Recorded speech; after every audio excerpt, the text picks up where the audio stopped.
Hello दोस्तों, कैसे हैं आप। आज हम एक्सप्लेन करेंगे हाल ही में आई एक कमाल की सीरीज बड़ा नाम करेंगे के सारे एपिसोड्स को, जो कि आपको जरूर पसंद आएंगे। इसलिए वीडियो को अभी लाइक कर दीजिए। हम चलिए कहानी शुरू करते हैं। तो सीरीज की शुरुआत में हमें रतलाम शहर के बहुत बड़े राठी परिवार को दिखाया जाता है, जहाँ रिशु नाम का लड़का अपने ताऊ और पापा को उनके बिजनेस को इम्प्रूव कैसे किया जाए यही सब बता रहा होता है। इनकी बातों से हमें पता चलता है कि रिशु ने एमबीए किया है और वो अपना फैमिली बिजनेस को ही बढ़ाना चाहता है, पर उससे पहले उसने एक्सपीरियंस के लिए किसी और कंपनी में अप्लाई किया है जॉब के लिए।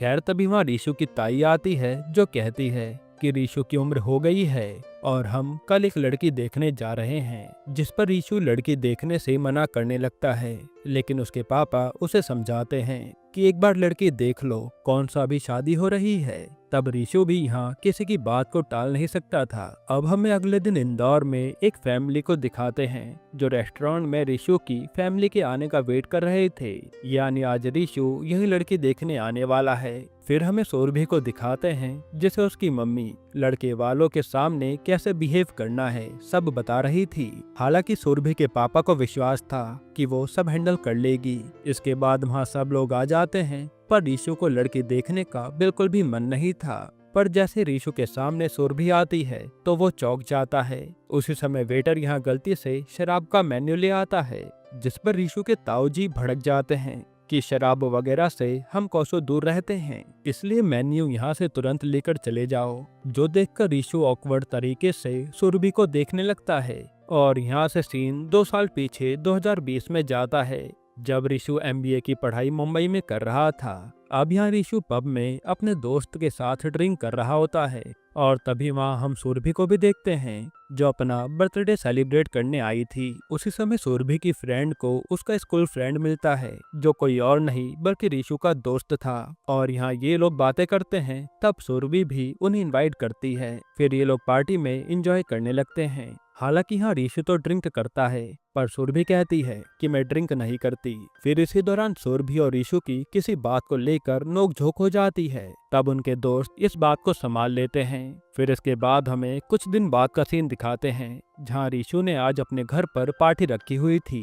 उसी पार्टी में रिशु के दोस्त ने अपने कॉन्टैक्ट की मदद से एक बिजनेसमैन को भी बुलाया था, ताकि रिशु से उसकी बातचीत बढ़ पाए। असल में इस बिजनेसमैन ने अपने एक छोटे से बिजनेस को पूरी कंट्री में फैलाया था और रिशु चाहता था कि वो उसे के अंडर रहकर काम करना सीख जाए, ताकि वो अपनी फैमिली बिजनेस को भी पूरी दुनिया में फैला सके। तब यह आदमी बात करने के बाद कहता है कि तुम अपना सीवी भेज देना, तब देखते हैं कि तुम कंपनी के लायक हो या नहीं। यानी रिशु को चांस तो मिल ही गया था। फिर वहाँ सुरभि की फ्रेंड उसे भी लेकर आती है, पर सुरभि को पता नहीं था कि पार्टी रिशु के घर पर है और वो कहते हैं कि मुझे पता होता तो मैं नहीं आती। हालांकि फिर ये लोग सब पार्टी करते हैं, पर यहाँ भी सुरभि ड्रिंक नहीं कर रही थी, जिस पर रिशु उसका मजाक बनाता है और गुस्से में आकर सुरभि ड्रिंक कर लेती है।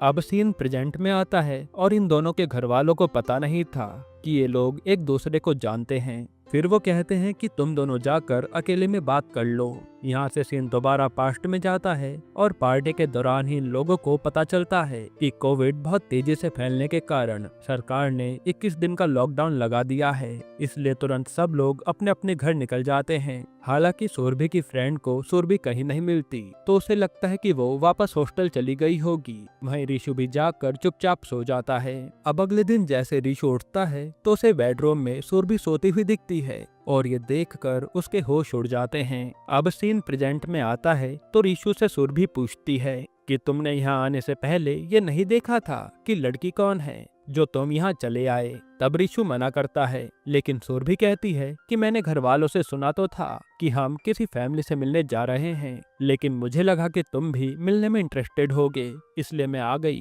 फिर रिशु कहता है कि वैसे मैं तुम्हें महीनों से ढूंढ रहा था, क्योंकि मुझे उस टाइम तुमसे बात कहनी थी, पर तुमसे उसके बाद मिलना हुआ ही नहीं। जिस पर सुरभि कहती है कि मेरे बड़े भाई शेखर की जॉब चली गई थी, ऊपर से घर पर एक इमरजेंसी आ गई थी, इसलिए मुझे वापस आना पड़ा। अब ये किस बारे में बात कर रहे हैं ये आपको आगे पता चल जाएगा। हालांकि इन दोनों को देखकर ये तो साफ था कि दोनों ही एक दूसरे को काफी पसंद करते हैं। फिर सुरभि रिशु से कहती है कि हमारे घर वाले यही समझते हैं कि हम पहली बार मिल रहे हैं, इसलिए उन्हें हमारी हिस्ट्री के बारे में कभी पता ना चले, वही अच्छा होगा, वरना उनका ट्रस्ट टूट जाएगा। अब यहाँ से सीन वहीं पास्ट में जाता है, जहाँ लॉकडाउन की वजह से सुरभि अपने हॉस्टल भी नहीं जा सकती थी और वो रीशु के साथ ही फंस गई थी। रीशु भी काफी कोशिश कर रहा था सुरभि को यहाँ से वापस भेजने की, पर उसके पास कोई ऑप्शन नहीं था। तभी रीशु के पास उसके ताऊजी का कॉल आता है और वो उससे हालचाल पूछने लगते हैं कि लॉकडाउन में सब ठीक तो है। वहीं सुरभि को भी उसके घर वालों का कॉल आता है तो सुरभि कहती है कि मैं तो लॉकडाउन में अपनी फ्रेंड के घर में रुकी हूँ। अब प्रेजेंट में रीशु की ताई घर जाते समय उसे कहती है कि हमने भी लड़की वालों को अपने घर पर बुलाया है क्योंकि हमें फैमिली और लड़की काफी सही लगे हैं, जो सुनकर रीशु भी खुश हो जाता है। वहीं सुरभि के मम्मी पापा को भी लड़के की फैमिली पसंद आती है, पर सुरभि का भाई शेखर कहता है कि हमें इतनी जल्दी नहीं करनी चाहिए, पहले लड़के के बारे में सब पता कर लेते हैं, हम ऐसे ही किसी को अपनी लड़की का हाथ नहीं दे सकते। इसके बाद रात के समय जब रीशु अपने मम्मी पापा के पास बैठा होता है तो वो पूछता है कि बुआ जी भी आ रही है क्या कल। यहाँ इनकी बातों से हमें पता चलता है कि रीशु की बुआ ने 20 साल पहले एक ऐसा कांड कर दिया था जिसके कारण आज तक उसके ताऊ और ताई उनसे बात नहीं करते। हालांकि बाकी फैमिली मेंबर्स अपनी बुआ और फूफा को बहुत मानते हैं। तब उसके पापा कहते हैं कि एक झूठी है जिससे हमारी फैमिली को सख्त नफरत है, यही कारण है कि ताऊ जी तुम्हारी बुआ से बात नहीं करते। जो सुनकर रीशु भी शांत हो जाता है। फिर यहाँ से सीन पास्ट में जाता है, जहाँ सुरभि और रीशु दोनों टेंशन में थे। रीशु अपने दोस्त से कॉल पर कहता है कि मेरे घर वालों को पता चला ना कि कोई लड़की मेरे फ्लैट पर है तो वो लोग ना जाने मेरा क्या हाल करेंगे। हालांकि इनके पास कोई और ऑप्शन नहीं था तो ये दोनों यहीं पर मैनेज करने लगते हैं, पर रीशु अभी भी ठीक से सुरभि से बात नहीं कर रहा था। अब प्रेजेंट में अगले दिन सुरभि की फैमिली रीशु के घर जा रही होती है, पर शेखर अभी भी रीशु के परिवार की हिस्ट्री जानने के लिए टेंशन में था। वो अपने पापा से कहता है कि मैंने अपने एक जानने वाले को रीशु की फैमिली के बारे में पता करने को कहा है और वो जल्द ही हमें सब बता देगा। अब जैसे ये लोग रीशु के घर के बाहर पहुंचते हैं तभी शेखर को उसके जानकार का कॉल आता है कि मैंने रीशु की फैमिली के बारे में सब पता कर लिया है। तब वो आदमी बताता है कि रीशु की एक बुआ है जो 20 साल पहले एक लड़के से प्यार करती थी, पर उसके भैया इस रिश्ते के लिए नहीं माने तो लड़के की बुआ घर से भाग गई थी। पर बाद में रीशु के ताऊ जी अपनी बहन को घर पर लाए और उन्होंने उसकी शादी कहीं और करवा दी ताकि उनकी नाक ना कटे।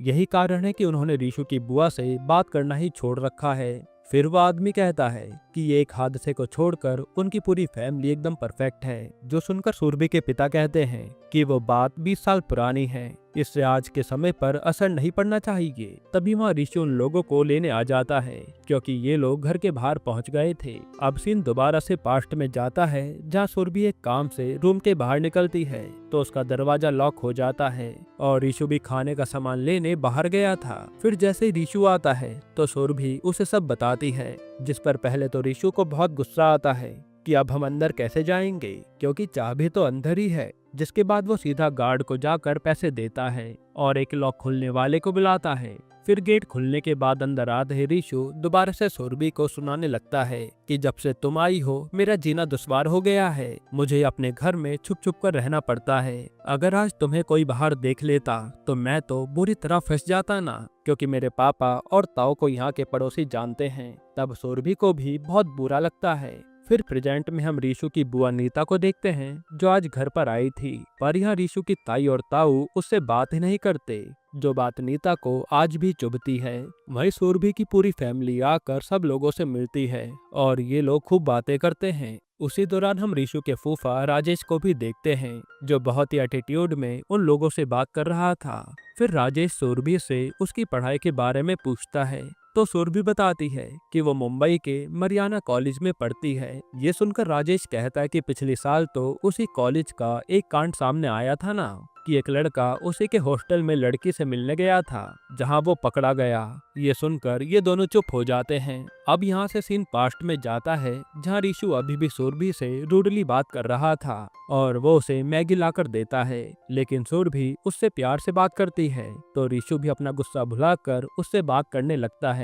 जिसके बाद इन दोनों की दोस्ती शुरू हो जाती है और ये खूब बातें करते हैं, साथ ही अपनी फैमिली के बारे में भी बताते हैं अब ऐसी मजे मजे में 2-3 दिन बीत जाते हैं और रीशु भी गार्ड को पैसे दे देता है कि वो सुरभि के बारे में कभी किसी को नहीं बताए। अब प्रेजेंट में आज सुरभि को रीशु की बड़ी भाभी अपनी दुकान पर लाती हैं, जहां वो उसे हर प्रकार की मिठाई ट्राई करवाती हैं। तभी माँ रीशु के पापा आकर सुरभि से कहते हैं कि हमें तुम बहुत पसंद आई हो, अब चाहे ये शादी हो या ना हो, पर मैं तुम्हें ये चांदी का सिक्का दे रहा हूँ अपने आशीर्वाद के तौर पर। जो सुनकर सुरभि इमोशनल हो जाती है कि ये फैमिली कितनी अच्छी है।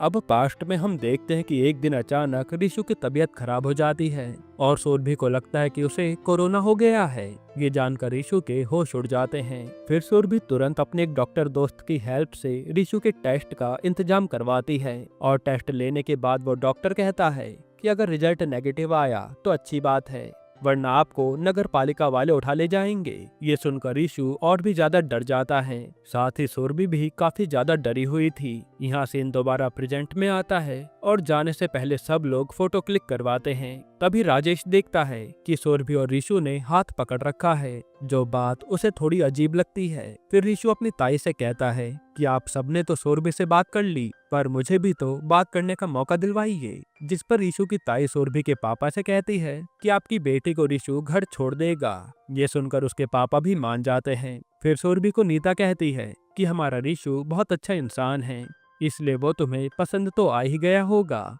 जिसके बाद रीशु सुरभि को उसके घर छोड़ने जा रहा होता है और वो उससे बातें करने की कोशिश भी करता है, लेकिन सुरभि तो रीशु की फैमिली के बारे में ही सोच रही थी। असल में सुरभि को लग रहा था कि कहीं हम उनसे सच छुपाकर अपनी फैमिली को धोखा तो नहीं दे रहे, इसलिए वो उदास थी। फिर यहाँ से सीन पास्ट में जाता है, जहाँ सुरभि रीशु का बहुत अच्छे से ख्याल रख रही थी और इन दोनों को ही कल आने वाली रिपोर्ट का इंतजार था। इसके बाद रात के समय ऋषि और सुरभि अपने रिलेशन के बारे में बात करते हैं तो पता चलता है कि दोनों ने ही आज तक गर्लफ्रेंड बॉयफ्रेंड नहीं बनाया और अब दोनों को ही एक दूसरे के साथ काफी अच्छा लग रहा था।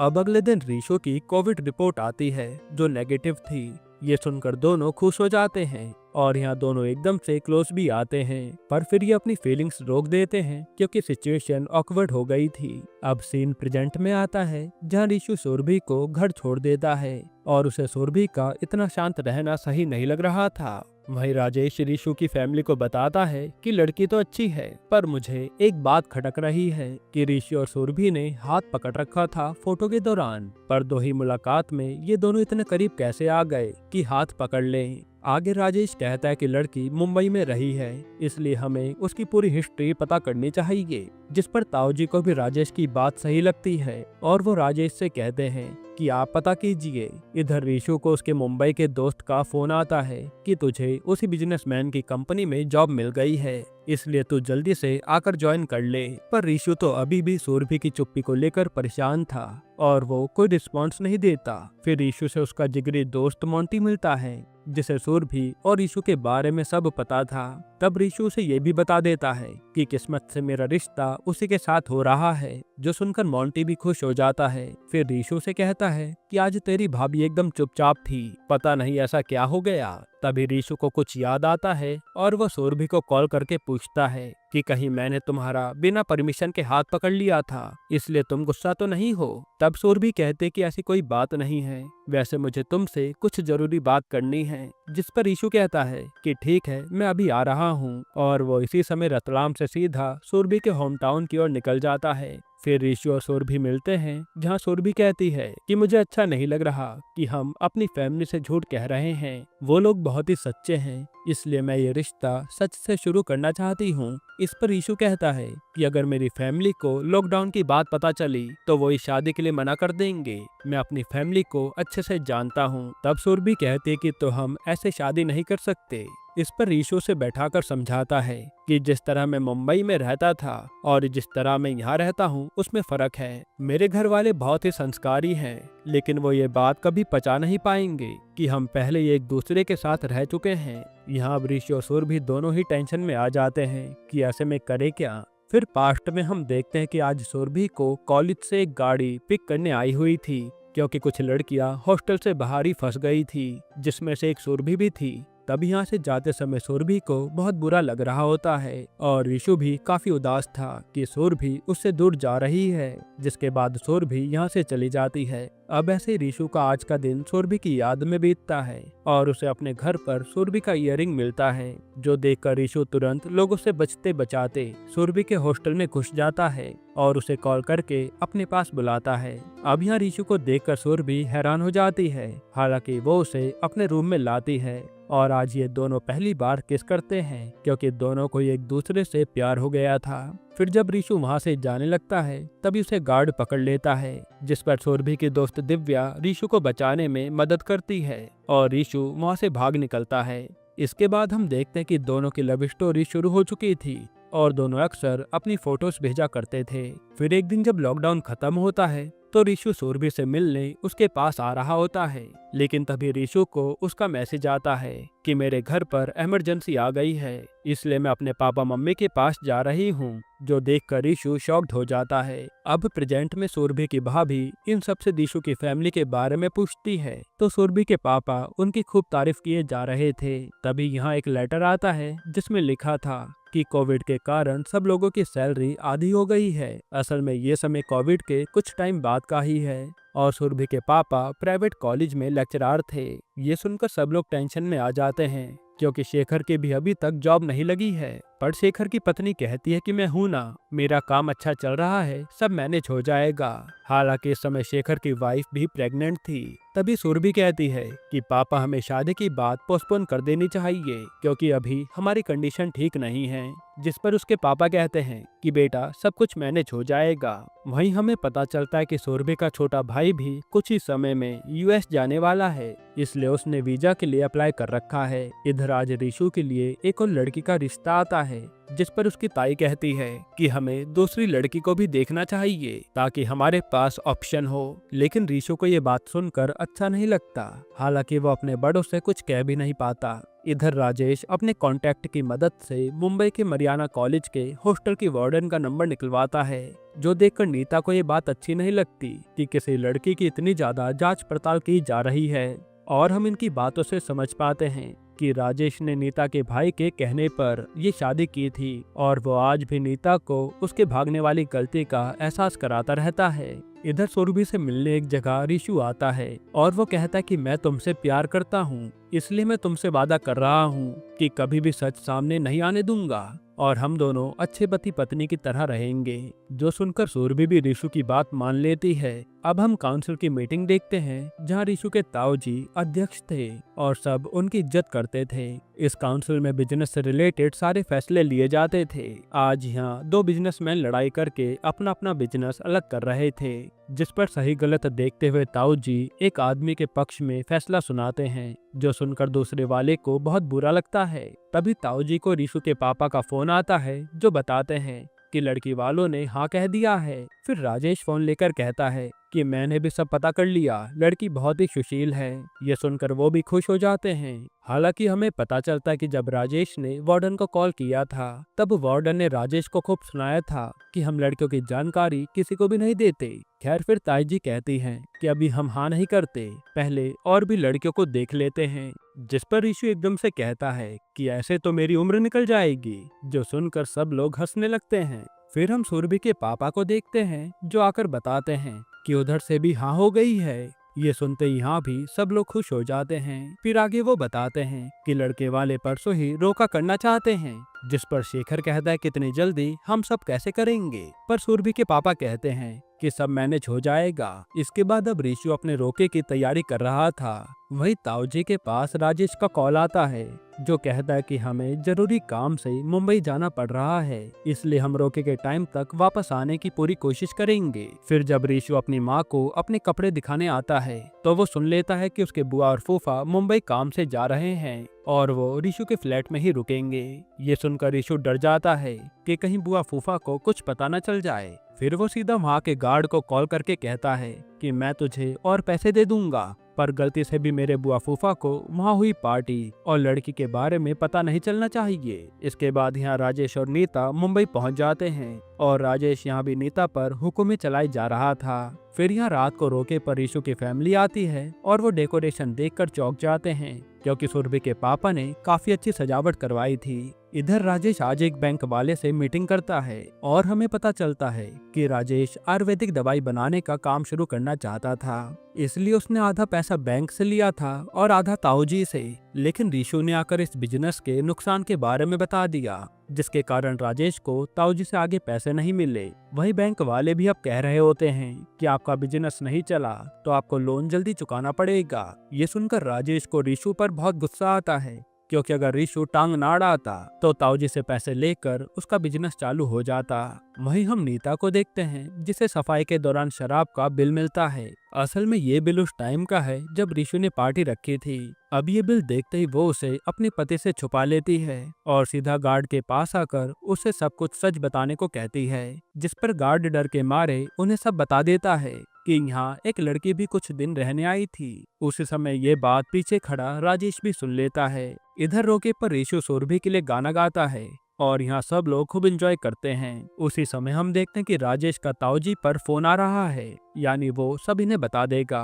पर ताऊजी तो फंक्शन में बिजी होते हैं। इसके बाद यहाँ रीशु और सुरभि का रोका हो रहा होता है। फिर वहीं रीशु के पिता जब राजेश को कॉल करते हैं तो वो कहता है कि मैं आपको घर पर ही मिलूंगा, अभी तो मैं मुंबई में ही हूँ। इसके थोड़ी देर में रीशु के पास उसकी बुआ का कॉल आता है, जो बताते कि तेरे फूफा को सब पता चल गया है, इसलिए वो घर पर आकर कुछ भी पूछेंगे तो तू ना ही कहना, वरना बात बिगड़ जाएगी। और वो इस समय मरियाना हॉस्टल के गार्ड से जानकारी ले रहे हैं। ये सुनते रीशु की धड़कन बढ़ जाती है कि वो अब करे क्या, पर वो चुपचाप आकर अपना रोका कर लेता है। फिर यहाँ से जाते समय रीशु की ताई कहती है कि इस जन्माष्टमी पर हम शादी की तारीख अनाउंस कर देंगे, इसलिए आप सबको आना होगा। वहीं जाने से पहले रीशु सुरभि से आकर मिलता है और सोचता है कि वो उसे सब बता दे कि फूफा को सब पता चल गया है। लेकिन वो सुरभि को कुछ भी नहीं बता पाता, क्योंकि सुरभि काफी खुश लग रही थी। इसके बाद हम देखते हैं कि जैसे ही पूरी फैमिली घर पर आती है तो राजेश इनका इंतजार कर रहा था।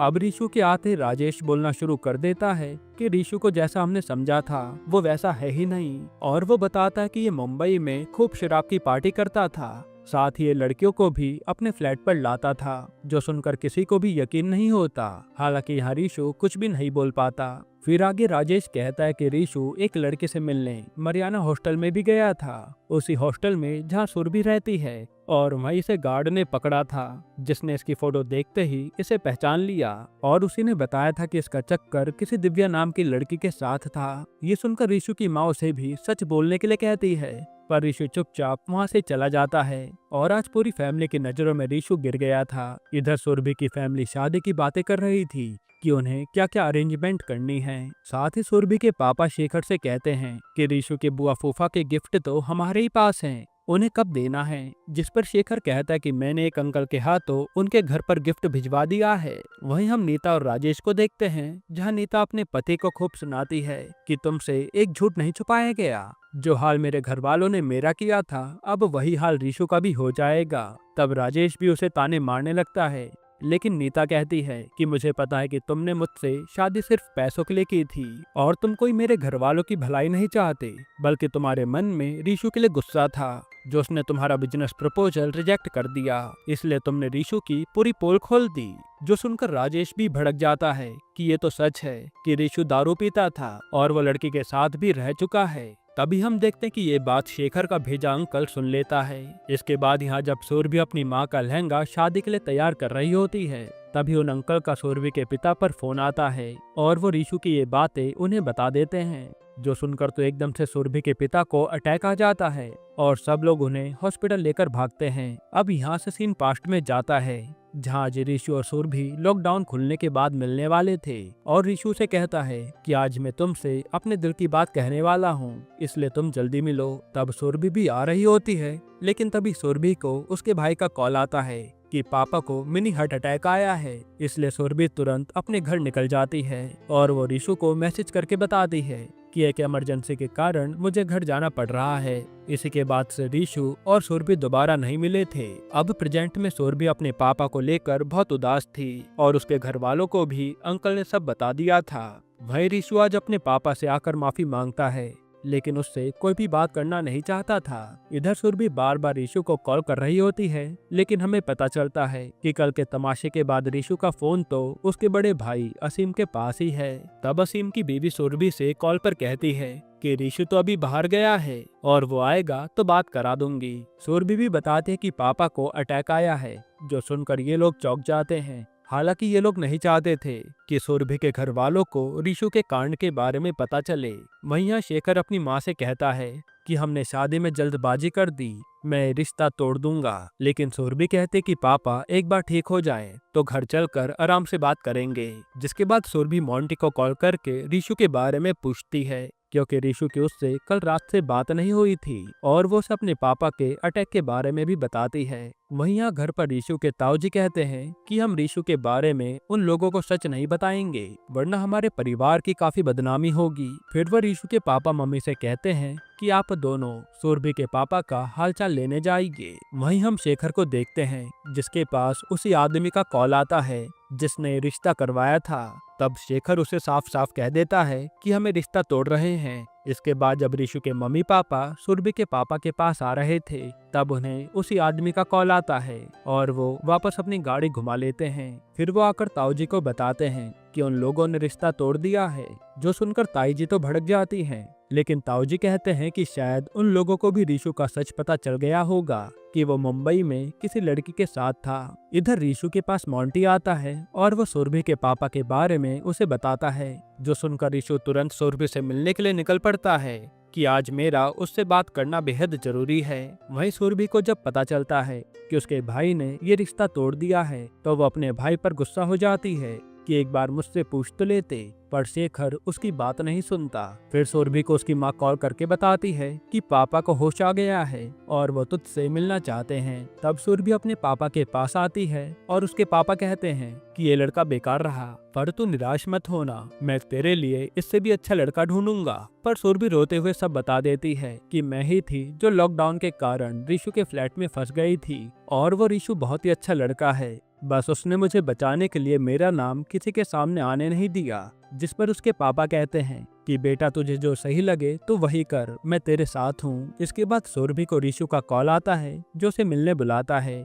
फिर यहाँ ऋषु सुरभि से कहता है कि मेरे कारण तुम भी सफर कर रही हो, जो मुझे अच्छा नहीं लग रहा। यहाँ अच्छा यही होगा कि हम दोनों अलग हो जाएं और तुम अपनी पढ़ाई पूरी कर कर किसी अच्छे लड़के से शादी कर लो। तब सुरभि कहते कि मुझे जो करना था वो मैंने कर दिया। और हमें पता चलता है कि यहाँ आने से पहले सुरभि ने एक वीडियो बनाई थी, जिसमें उसने सब बता दिया था कि लॉकडाउन में जो लड़की ऋषु के साथ थी वो मैं ही थी। फिर उसने ये वीडियो ऋषु की फैमिली और अपनी फैमिली को सेंड कर दी थी। ये जानकर ऋषु चुपचाप वहाँ से चला जाता है। अब यहाँ से हमें कुछ दिन बाद का सीन दिखाते हैं, जहाँ सुरभि के पापा अब घर आ गए थे और सुरभि की मम्मी उस पर भड़क रही थी कि उस समय तुमने हमसे झूठ क्यों कहा था कि तुम अपनी फ्रेंड के घर पर हो। जिस पर सुरभि सबसे माफी मांगती है। इसके बाद सुरभि के पापा ऋषु के पापा को कॉल करते हैं ताकि सारी बातें क्लियर हो जाएं, पर ऋषु के पापा उनका फोन नहीं उठाते।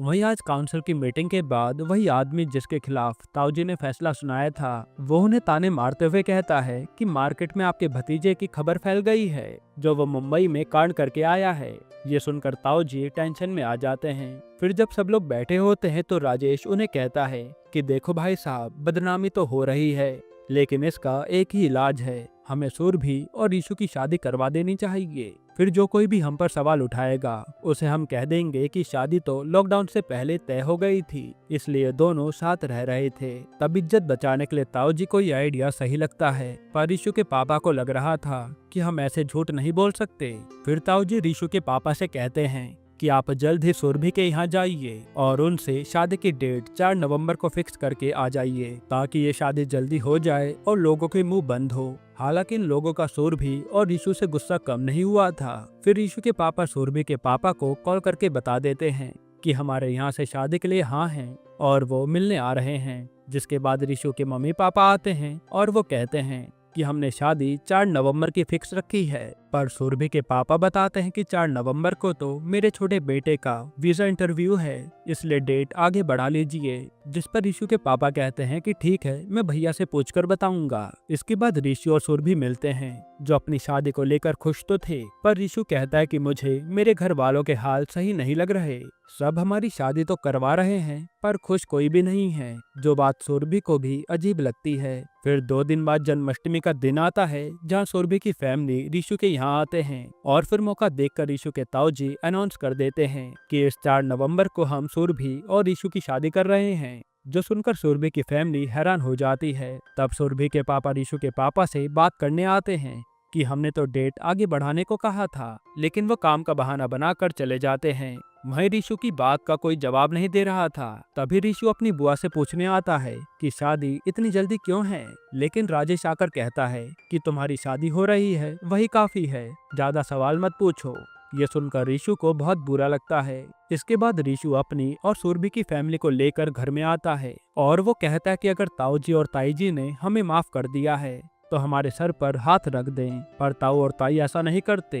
ये देखकर रीशु कहता है कि मुझे पता था आप लोग सिर्फ दुनिया को दिखाने के लिए हमारी शादी करवा रहे हैं और आप कभी हम दोनों को एक्सेप्ट नहीं करेंगे, इसलिए अब हमने डिसाइड किया है कि हम ये शादी नहीं करना चाहते। फिर रीशु यहाँ आज अपने ताऊजी को खूब सुनाता है कि आपने पहले बुआ को दूर कर दिया, वो भी इतनी पुरानी गलती के लिए, और अब आप मुझे भी दूर कर रहे हैं। जिस पर नीता भी बोल पड़ती है कि भैया ऐसे तो आप अकेले ही रह जाएंगे और आपसे सब लोग दूर भागेंगे।